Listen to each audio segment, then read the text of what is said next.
तो बरोबर आहे की जास्त आहे? जास्त आहे. जास्त आहे. जास्त आहे. तुमचं काय म्हणणं आहे? बरोबर आहे. आजच्या पिढीचा जो वेग आहे तो आजच्या युगाच्या मानाने एकदम बरोबर आहे असं मला वाटतं. पण जरा आजच्या पिढीने वेग थोडा कमी केला पाहिजे असं नाही वाटत? जरा वेळ दिला पाहिजे, थोडासा कमी करावा. जास्तही आपल्याला शारीरिक मानसिक थोडं तरी स्वास्थ्य मिळालं पाहिजे. बरोबर की नाही? बरोबर, थोडं तर मिळालं पाहिजे, पण वेगाने जावं, पण पुढे ऍक्सिडेंट होईल ह्याची पण थोडीशी हे ठेवलं पाहिजे. तुमचं काय म्हणणं आहे? हेच बरोबर आहे, योग्य आहे. काय पुढे ऍक्सिडेंट होईल की नाही याचं तसं घेऊन मग आपण आपलं म्हणजे आजच्या पिढीचा वेग जास्त आहे. जास्त हे तुम्ही मान्य करता? या मान्य नाही करत आहे, पण तुम्ही मान्य करता. तुम्ही मान्य करता. तुमचं काय म्हणणं आहे? जास्त आहे, वेग जास्त आहे. जास्त आहे.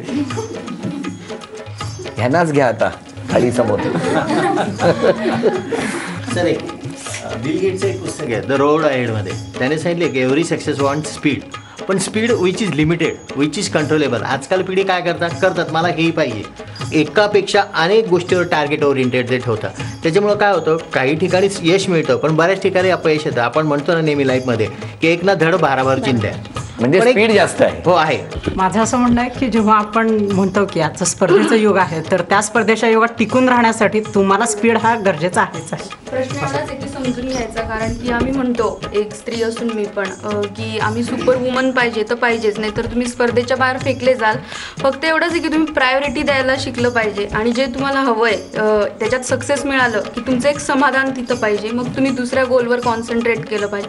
त्याच्यामुळे हा स्पीड जो आहे तो बरोबर आहे, तेव्हाच आम्ही सगळ्या गोष्टी टॅकल करू. एक मिनिट हा विषय संपणार नाही. प्रश्न एवढाच विचारला होता, आजच्या पिढीचा स्पीड जास्त आहे की बरोबर आहे? काही जणांचं म्हणणं आहे जास्त आहे, काही जणांचं म्हणणं आहे बरोबर आहे. आता हे कागद तुमच्याकडे येणार, आपलं मत द्या. सुनबाईंचं म्हणणं आहे की बरोबर आहे, सासूबाईंचं म्हणणं आहे जास्त आहे.